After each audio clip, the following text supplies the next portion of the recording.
आणि त्यामुळे या ठिकाणी आपल्याला आतमध्ये प्रवेश मिळायला पाहिजे। आम्हाला आतमध्ये ठाकरे बंधूंना एकत्र बघायचे, त्यासाठी आज ही जनता जी आहे ती रस्त्यावरती उतरलेली आपल्याला पाहायला मिळते आणि वरळी डोंबाहेर मोठी गर्दी झालेली आहे। या सर्व कार्यकर्त्यांना असेल किंवा मग मुंबईकरांना असेल, मराठी माणसाला असेल, एक एक करून आतमध्ये पाठवलं जातं। मोठी संख्या आपल्याला या ठिकाणी कार्यकर्त्यांची बघायला मिळते। एकंदरीत आपण जर बघितलं तर पोलिसांना खरं तर आता या गर्दीला सावरणं कठीण होताना दिसतंय।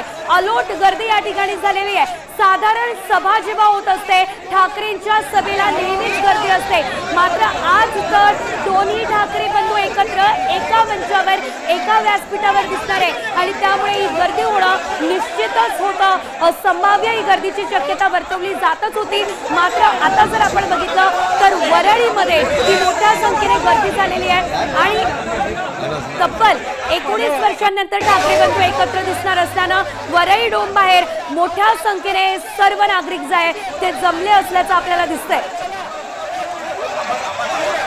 तर ही झालेली अलोट गर्दी पोलिसांना खरं तर या गर्दीला सांभाळणं आता कठीण होताना आपल्याला बघायला मिळते।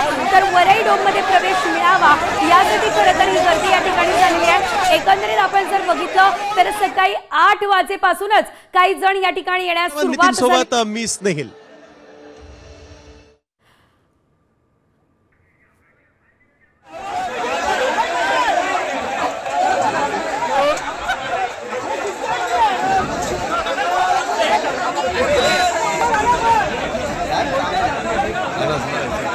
आता isakal.com आहे देशातील नंबर 1 ची मराठी न्यूज वेबसाईट। प्रत्येक अपडेटसाठी isakal.com ला नक्की भेट द्या।